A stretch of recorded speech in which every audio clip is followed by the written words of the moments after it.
Hey everyone, 6:51 Eastern Standard Time, 12:14:22. Right. I want to get right to something that's been nagging at me for a little while now. And I don't know that I have an answer here, but I think the question is important enough to explore. So that's why I'm bringing it up. For a long time, no matter if we go back many years ago, and I would have called myself a Protestant Christian, and I believed that the great dark force warring on me and those like me were the Jesuits, was Rome.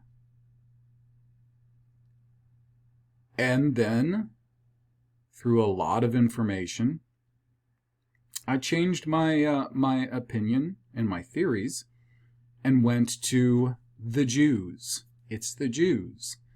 For one reason, it's because that was mostly what I encountered in the, not just discussions, I mean people that I think would get into just that whole set of theories, us against them, and in the context of Protestant Christianity. That would come up a lot. And after looking at it, looking into it, reading up on it a long time, looking into, for instance, early 20th century Europe, the goings-on there, and even in our own world today, and what seems to be going on, it seemed like, again, with the backdrop of Protestant Christianity as the foundation, that seemed like that was the best theory at the time.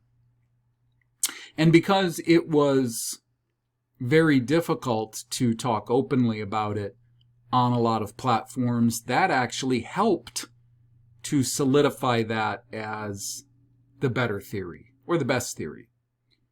Problem is that the more that I looked into it, the weaker that theory got.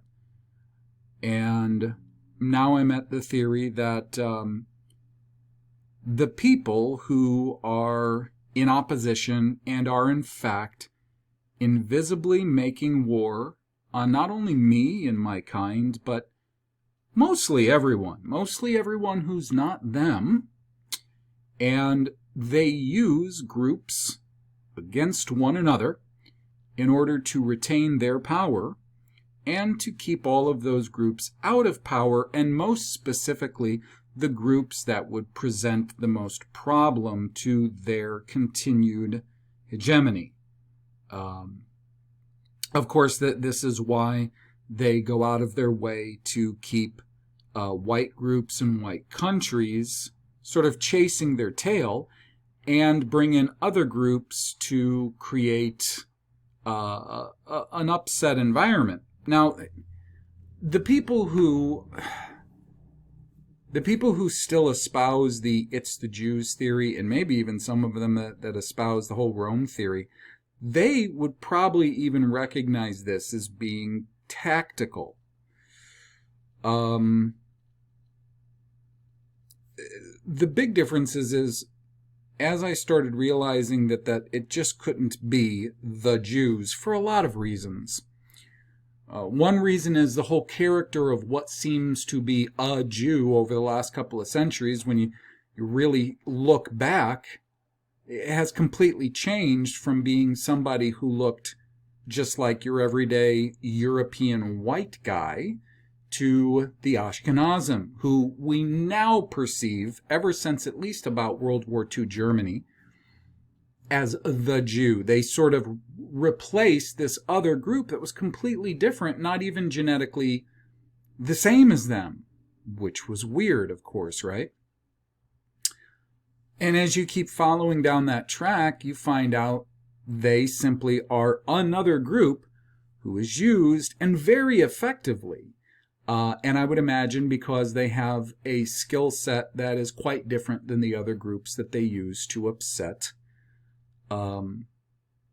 the people that, again, they find to be potentially, first off, the most productive, and secondly, the biggest potential for threatening their power.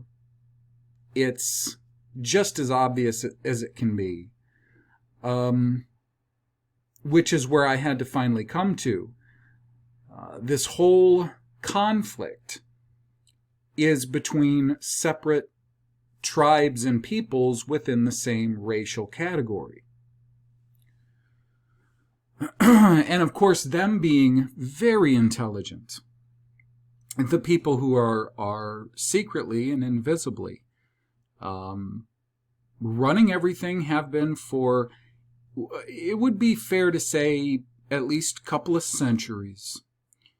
And then before them, there was kind of another power doing it, and I think it was the ones before them that actually started this kind of warfare, which has got at least me and a lot of other people all turned around, where we don't really understand much about our world, our history, who we are, our language, you name it. Just you name it, we don't understand much about it. The information that we can dig up on it is highly conflictive, and it seems like most information that we can dig up on it pretty much will only go back to sometime in the 1800s for the most part. They've done a bang-up job. They really have. At keeping us pretty much where and how they want us to be, which is as ignorant slaves that spend most of our time serving ourselves, our appetites, being very superstitious. Essentially, they should be patting themselves on the back for how well they've de-educated all of us and how well they control all of us through conflict, through things like it's the Jesuits, it's Rome, it's the Christians, it's the Jews, it's the Muslims, it's the blacks, it's the whites, it's the Italians, it's the Germans, it's the French, it's the English. No matter who you are, there's going to be someone for you to point at in your immediate vicinity, or at least in the immediate vicinity of your mind. It's them. It's this, it's that. And now, of course, you have a whole lot of shills coming along that are pretending to be sincere researchers into things like, the changing of history and all of that, who now espouse all manner of other, it's the this, that, and the other. Sometimes they're pretty honest and will say, we just really don't know. A lot of them are pushing this whole, it's aliens, it's underground base civilization dwelling aliens, like I guess they're going back to H.G. Wells and the Morlock and the Eloi.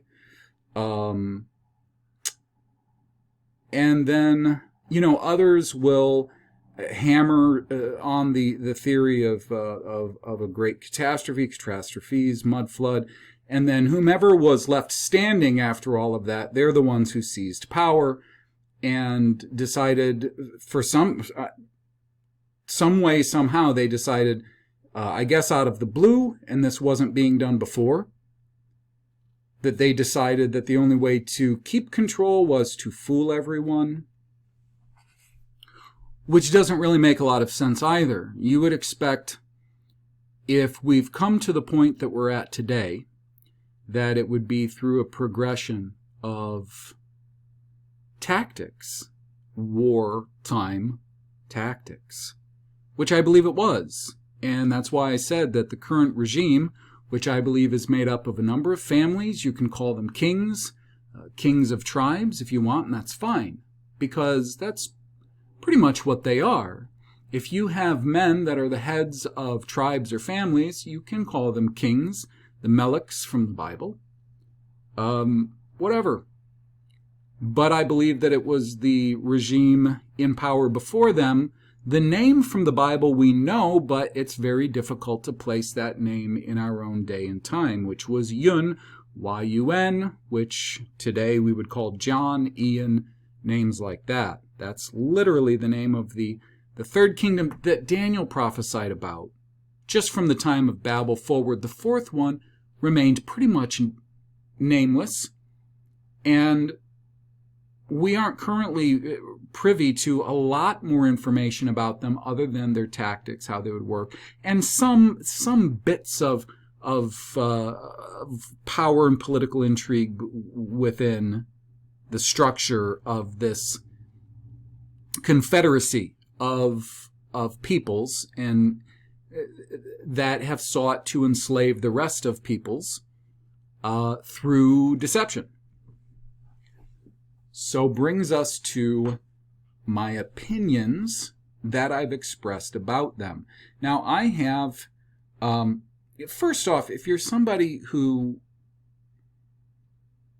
finds yourself suffering under this current system in government, you're not going to have a very good opinion of the people who are the architects of it, that keep it all in place. And so I've expressed this in some of the crudest forms and meant every word of it. And now the thing is, I've been thinking about that a lot. I've been thinking, was I right in calling them cowards? Because they don't fight their own wars. They do not fight their own wars.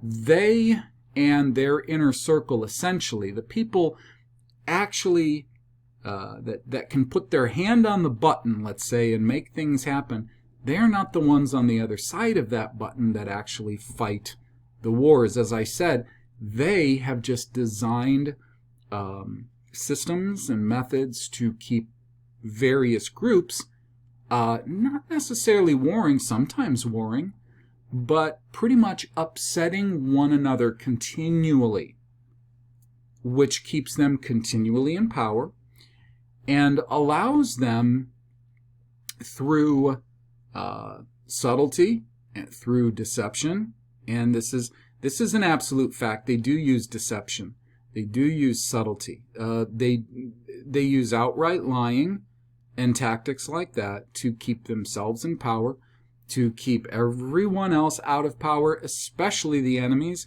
And, you know, if you want to find out who they regard as the biggest threat, you would look at the people that they target the most. They target a certain group a lot, but they target other groups within that larger group much, much more than the others.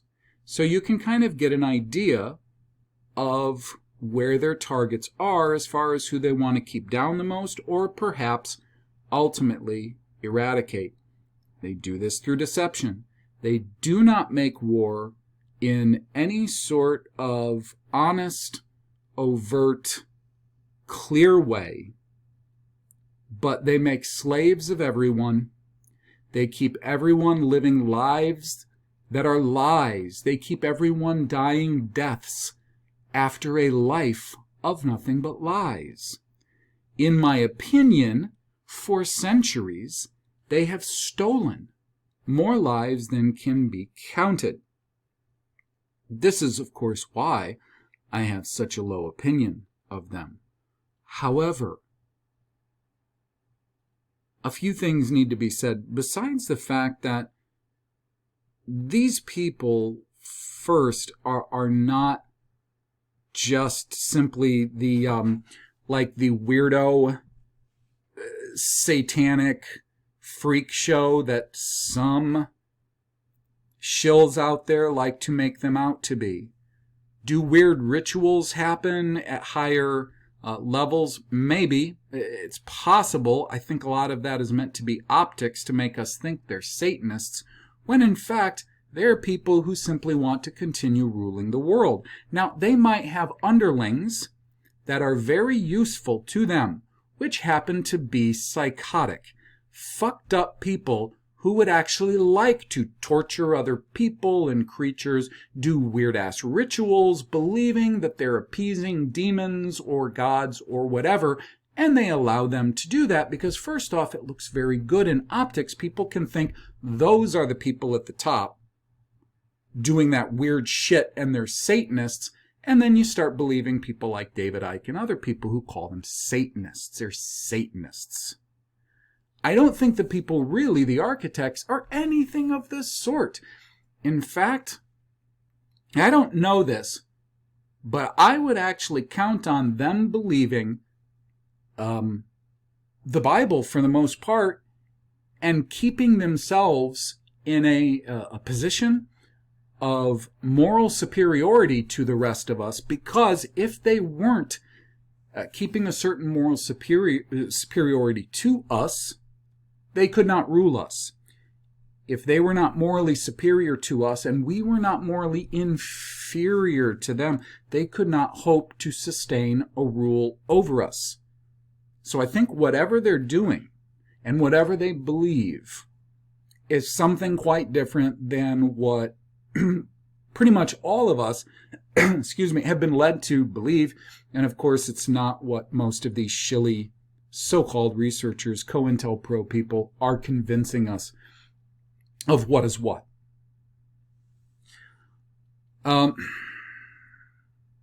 So I guess that leads me back to, really, this is the thought that keeps grinding away in my head about this. Do I have any right to have such a low opinion of them? Do I have any right to say anything inflammatory about them? I don't even know who they are, which is one of the problems. I can't even put a face to any of my criticism.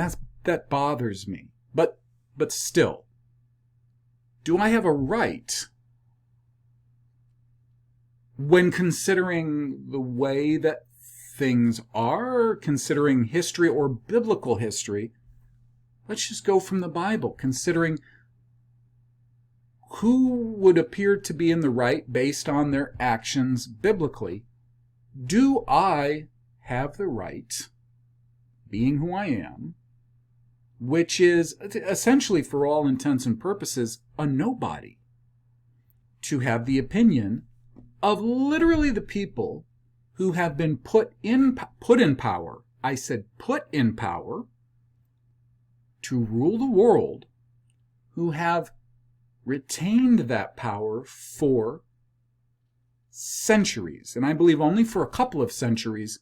And again, just to be redundant, that there was a regime before them that we know of in the Bible as Yun, who had that hegemony, that power before them. Now, Yun, I think, is still around, and I don't know how much conflict there was in the changing of the guard from Yun to this current regime, because I think Yun is a big part of this current regime. So it's a little strange. I just think maybe the leadership changed in Yun as everything formed into what we are experiencing today. So anyways, I think the only way to start trying to answer that question, do I even have the right? What should be my opinion? Firstly, like I said, these people were put in power. They were put in power. We don't get to do, which again is a tactic that they have impressed into our mind, to have this opinion. We don't get to say it was the devil. This is the devil. This is Satan warring on us. We don't get to do that. If we do that, all we are is pagans who believe in duality. There's only one ruler of this creation. If you want to believe in the Bible, if you want to believe in anything else, then you're listening to the wrong audio. You need to find some other audio. There's plenty of guys out there that will tell you whatever other things you want to hear about.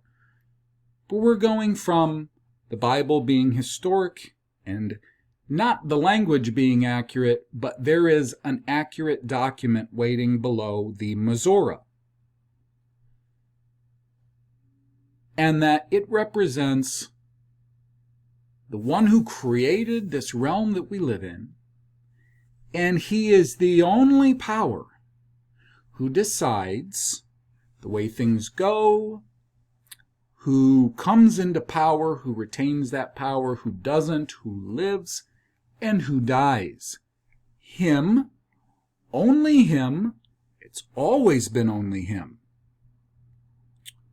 So, if we're upset or angry about the way things are and how our world is nothing but lies, then I'm afraid you have to come to terms with the fact that he has brought it to the point it's at.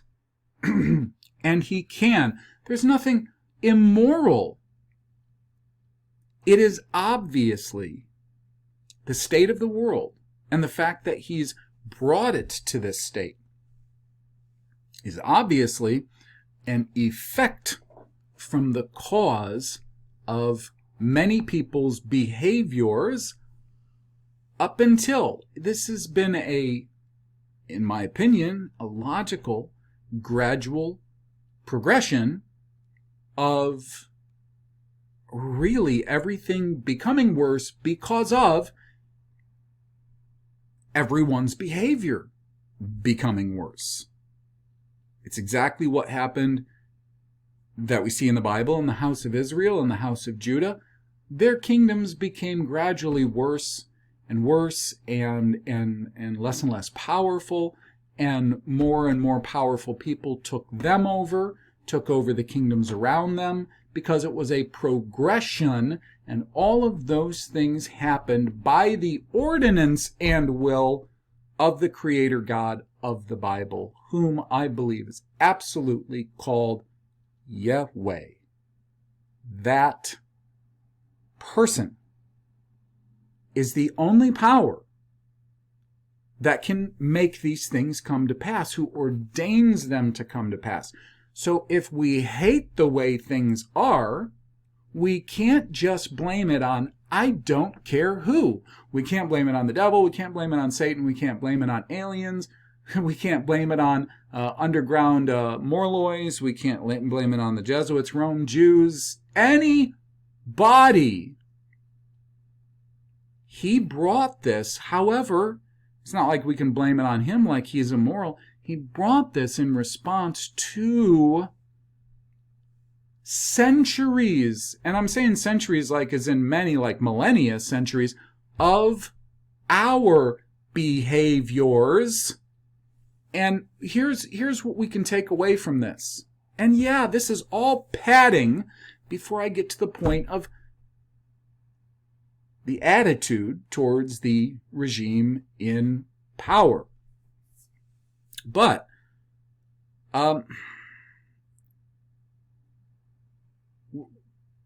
we are seriously looking at simply the natural response of centuries of terrible behavior on the part of the central focus people in the Bible, at least based on what I can understand of the translations, and a central people among that race of people who are called Israel and Judah in the Bible. And they are examples to everyone else. Again, it's not just the descendants of Israel and Judah, whomever they are running around out there, that are in the middle of this shit show and are living very difficult, tough lives that are based on total lies. It's not just them. It's everyone in the world anymore, because this regime that controls The US, Europe, they control the whole world. Don't for a second think that guys like Putin or any other world leader is somehow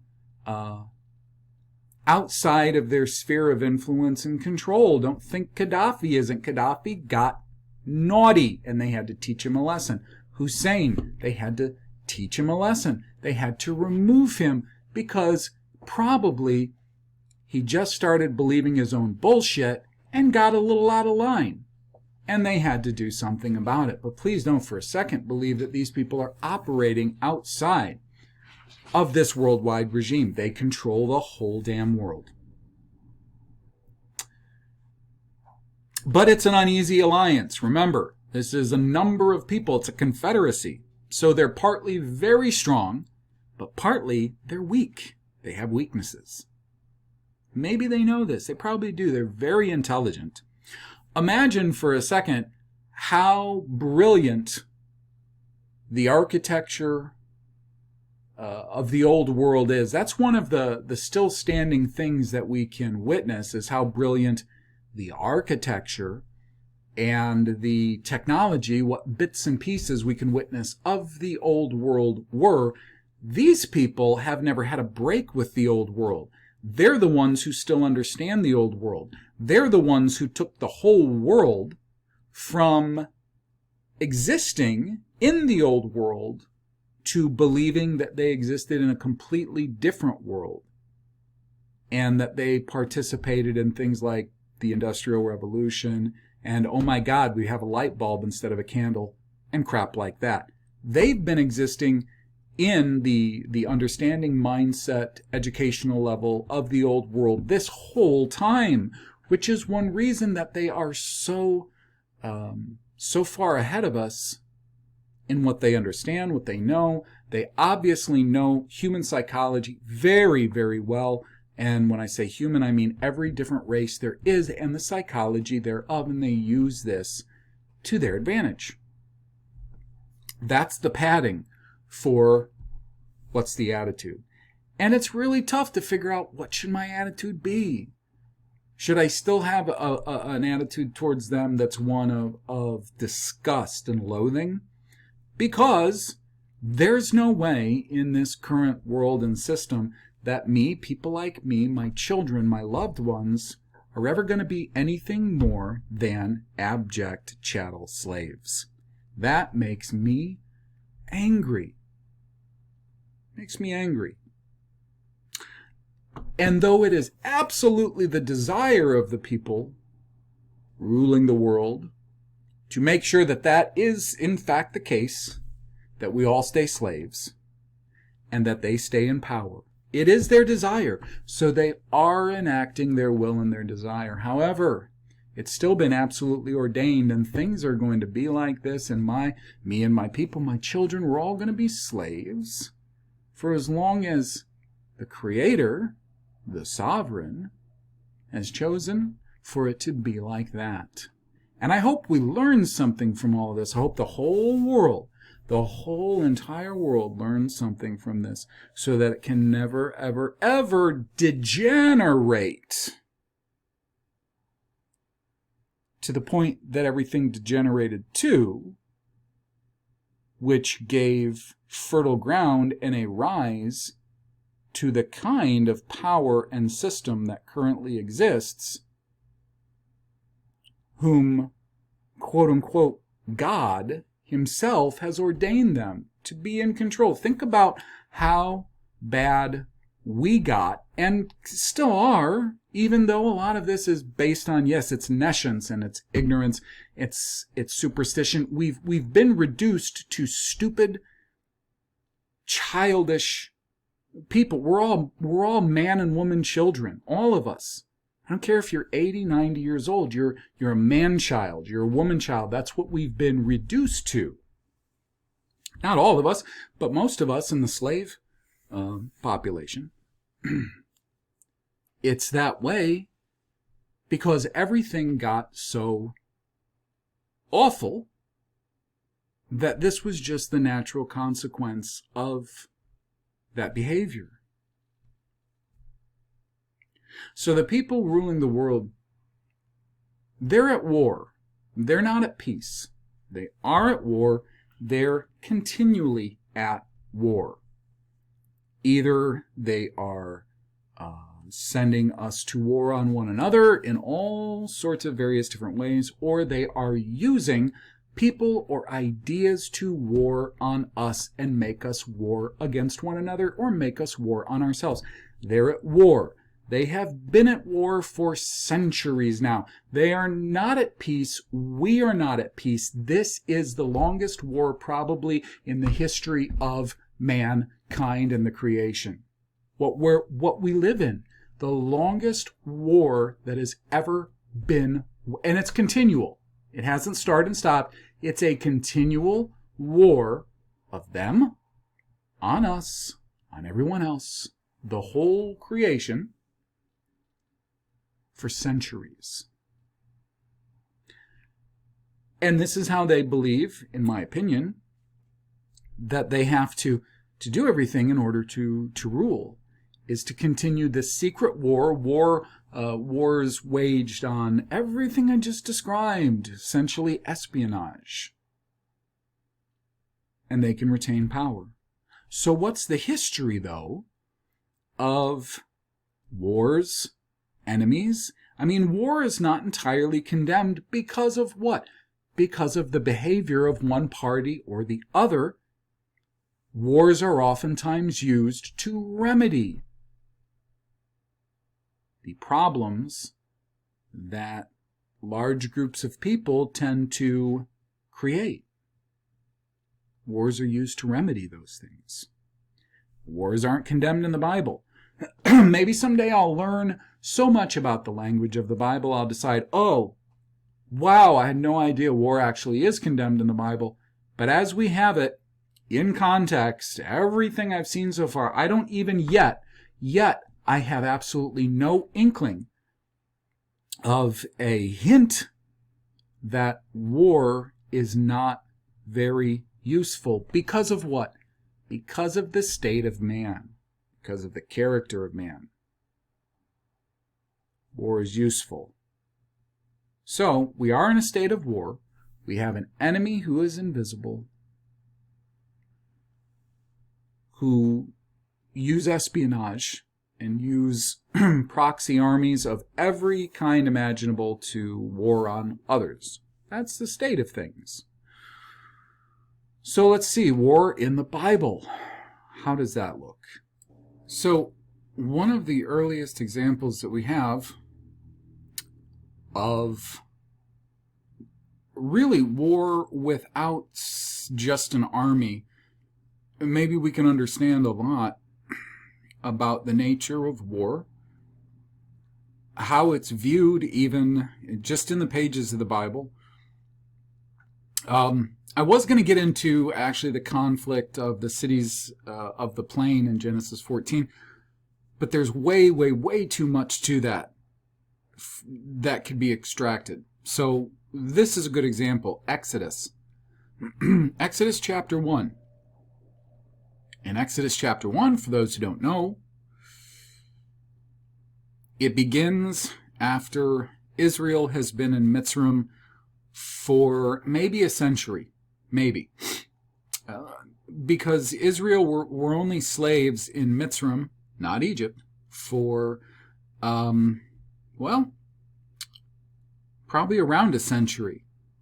Maybe. Because a lot of this starts right before Moses' birth, and Israel was delivered when Moses was 80, so you got to kind of figure right in there. Before then, they weren't servants whatsoever. The whole story goes, Jacob's son Joseph, ends up in Mitzrayim because his brothers loved him so much that they beat him up, they sold him into slavery to some Ishmaelites who took him to Mitzrayim, sold him to somebody in Mitzrayim, and he eventually goes through a lot of bad times for a lot of years. Is in prison for a lot of years. And then he rises to power, a lot of power in Mitzrayim, and he brings his whole family And his whole family, his brothers and their wives and their children and everything, and they're given this very good area of land called in the Bible, in the English translations, Goshen. And they just multiply like crazy. So we know that they would have been in Mitzrayim for 2 centuries, 215 years. So figure from the time they come with Jacob, it's been about a century or so that they've been living there and really growing, and have become a very powerful faction just in numbers. And if they're growing, them mostly being agrarian, husbandmen, cattle herders, probably farmers, and also I'm sure they worked in a number of other trades.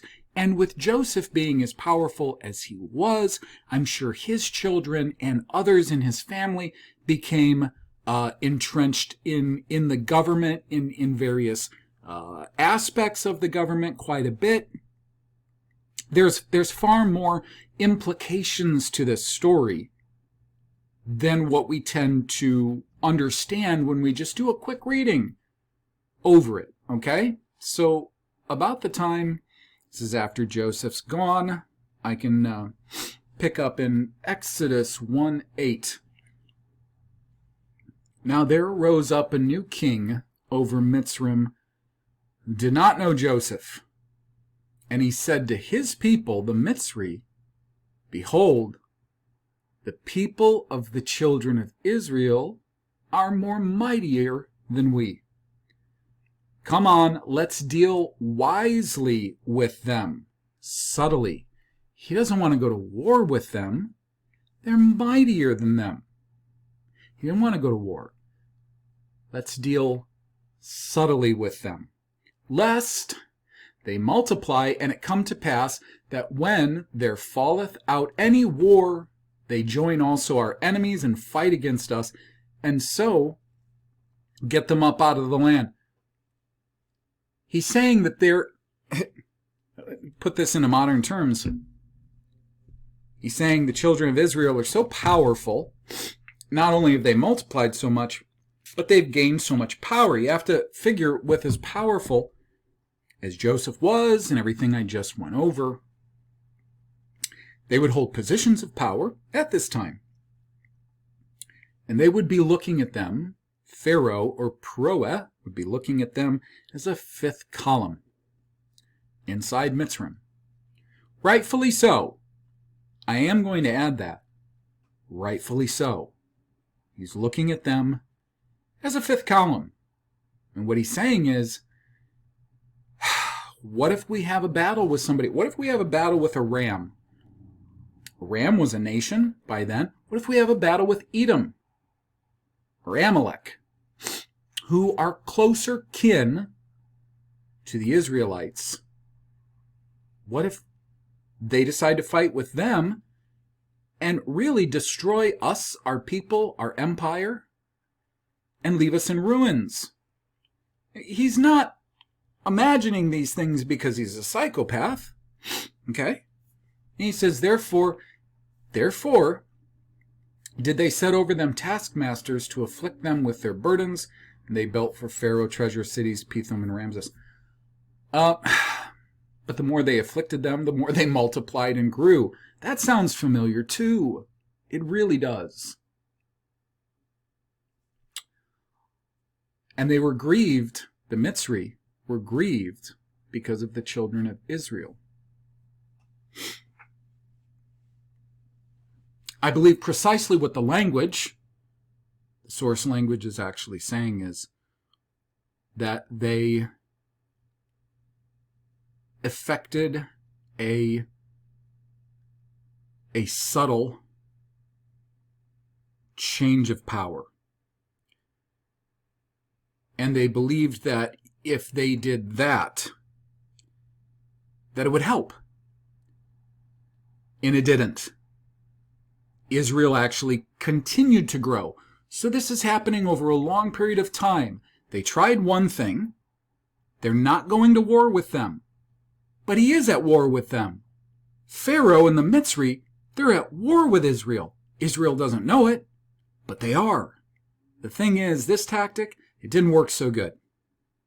So, it goes on and it says, the Mitzri made the children of Yisrael, Israel, to serve with rigor. They made their lives bitter with hard bondage and mortar brick and all manner of service in the field, and their service wherein they made them serve was with rigor. I think what they were doing was they were steadily increasing the amount of work that they had to do, keeping them, first off, you keep people busy and they don't have time to figure out what in the hell's going on. They could have raised taxes, they could have affected inflation, all manner of things they could use to try to make them weaker, and Pharaoh and the Mitzri stronger. And then it says in verse 15, the king of Mitzrayim spake to the Oberim midwives. Now, I don't think these were racially Hebrew, Oberim. I think these were the women that were over the medical system that was being used by the Oberim or Hebrews. The name of one was Shipra and the other Puah. Why do I say that? Because there was far too many of them for there to be two midwives over all of the Oberim, which numbered in the millions. Couldn't be two. These were obviously two bureaucrats who were the overseers of probably whatever medical system they were using at the time. However, they would birth based on the medical system they used at the time. And I don't know that they really had anything that we would, like a hospital situation or the same kind of hospital situation, because birthing with a midwife is typically far more healthy for the mother and the baby than the way that they birth them today in hospitals. And I think there's a good reason for why they birth them the way they do in hospitals today, which is the same kind of reason as what we're seeing here. Somebody is dealing very subtly with us. But he spake to these two women over this particular system of birthing. He said, when you do the office of midwife to the Hebrew women and see them upon the stools, really bad translations here, but basically it comes down, he says, if it's a boy, you'll kill him. But if it's a daughter, then let her live. Now, there's no way that he was telling them to, when they witness the birth of a son from these Obri, these Hebrew Israelite women, to kill the son. These midwives would be dead. There would be a revolution in no time. Obviously, this is all being heavily condensed. There are ways that doctors, OBGYN, can adversely affect the birth of children without it being immediately obvious. And by the time we get to this point where he's telling them this, because we know that they've tried a number of things, the Hebrews, they're just growing in numbers. So this is the next thing. What do you want to do? You want to kill the men, because the men carry the seed for the next generation. You kill the men. That's what he's telling them. And I'm sure there was a very, as I said, very subtle, hard to perceive way to do this. I'll tell you, this is the one for me. This is the one that I think would take a lot of thought, because even the dumbest people would notice a pattern if a lot of the boys were dying at birth. You understand? However, so it goes on to say that the midwives, they feared Aliyim, God. They didn't do as the king of Mitzrayim commanded them, but they saved the boys alive. Whatever it was they did, they made sure that these boys were being saved alive, and likely warned these women that there was an agenda in effect to kill their male children. Now, one way or another, the king of Egypt, or Mitzrayim, not Egypt, he figured this out. He calls these midwives, he says, why are you allowing these boys to live? I told you, you're supposed to kill the male children. But the midwives said to Pharaoh, they told him a complete lie. They said, because these Oberim women, they're not as the Mitzri women, they're lively. They're delivered before we even get to them. So here's the lie. And then it goes on to say, therefore Elohim God dealt well with the midwives, because they lied to Pharaoh. They would not kill these babies for him. And the people were multiplied, and they waxed mighty. Anyways, this is a great example of war without armies. Different armies, not armed men on a battlefield. The war that he was waging back then is very similar to the war that's being waged today, in very similar ways and means and methods. And here's the thing about it.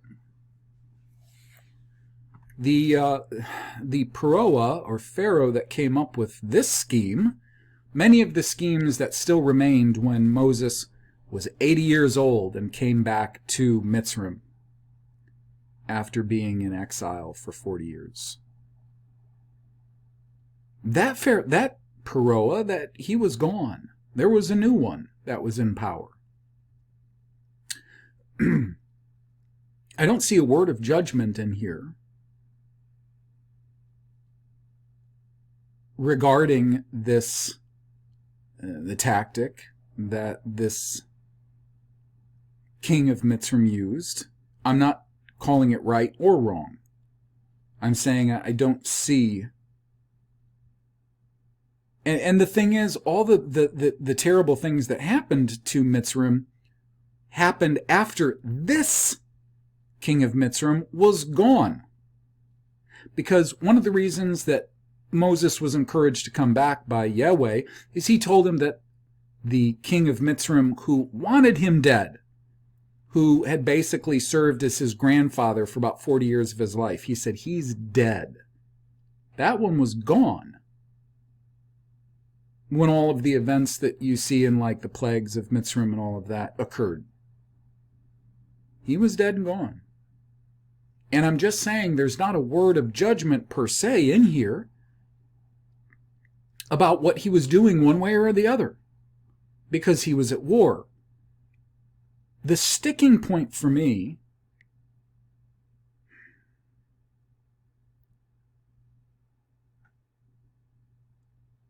is how there's just absolutely no declaration of war. It bothers me. It bothers me terrifically. But, you know, as with what we see happening in Mitzrayim, up to the time of Moses coming back, all the plagues that occurred, how Mitzrayim was ruined, Israel being delivered, Israel then being cleansed of a lot of the boomers who basically were ruining them, and then being brought into Canaan. Those things, they all happen for a reason.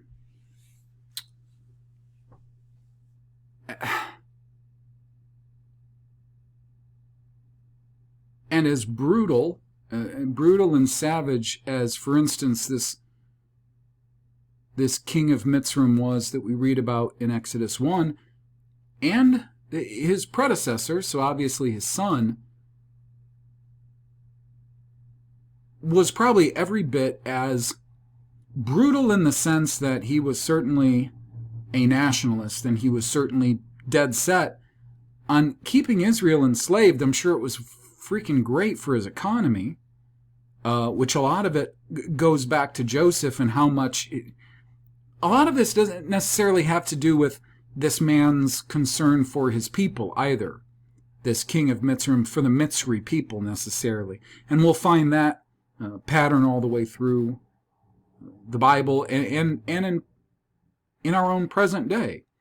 This confederacy of men that are ruling the world in secret, they have plenty of their tribesmen, their clansmen, running around in the world today just, on their own. They might get a leg up here and there in some of their pursuits because, of course, the people ruling the world and then certain people, as it filters down the pyramid, basically know to a degree who's who, and they might get a leg up. But the people ruling the world, just like this king of Mitzrayim in Exodus 1, they're not acting specifically, in my opinion, for the interests of their people. Most of the kings of both Israel and Judah, they didn't act based on the interests of their people. They were selfish. The aristocracy of Israel and Judah were almost purely, always, continually selfish. As is, I believe, the people ruling the world today. As are the little peons like you and me down at this level. We're selfish too.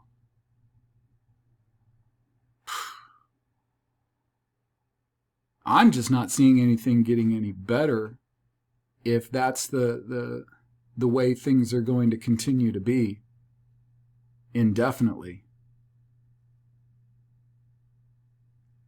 I can hardly think of anyone I know that doesn't do what they do for mostly completely selfish reasons.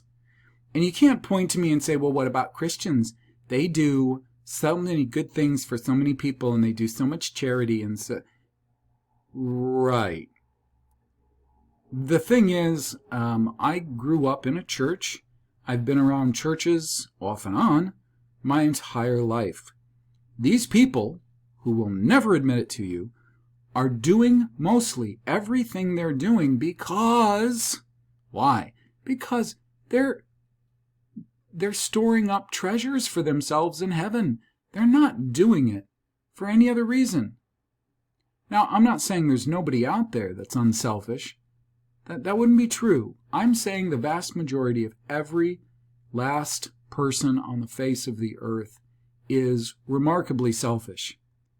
And with all the people who aren't shills, are very sincere people that talk about how badly we need a change of the guard. Things need to dramatically change. The people in power right now, they need to go, and we need new, more, and of course they think people like them.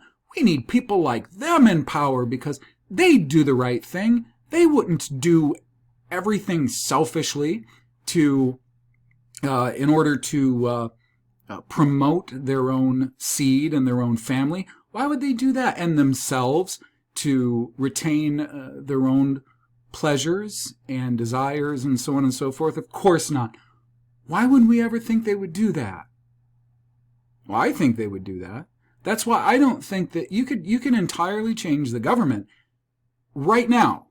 The secret people behind the curtain, you could entirely replace them with other people, and it's not going to change for the better. Shit, man, it will probably fucking get worse. Because I don't think people are any better as shit filters down. That really sucks. But I think that's the truth. So because of these things, I don't really know how to feel, honestly, about the people up there at the top, behind the curtain, and how bad I think they could possibly be, because I think the people down here at my level are absolutely rotten. So, I don't honestly know that it's my place to judge them in the way that I have in the past, or to speak about them in the way that I have in the past. I don't know. But just based on even biblical precedent, I may have been out of line. And I would like to, if nothing else,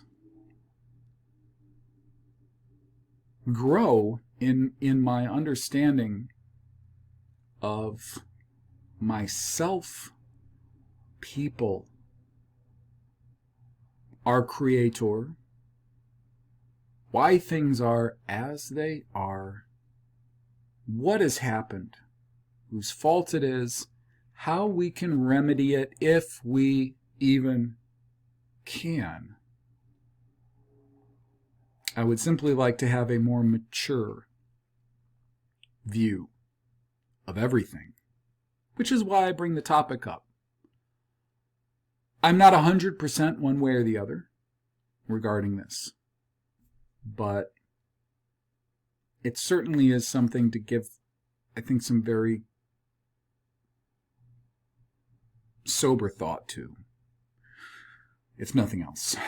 So that's all I had to say today, and we'll see you again soon.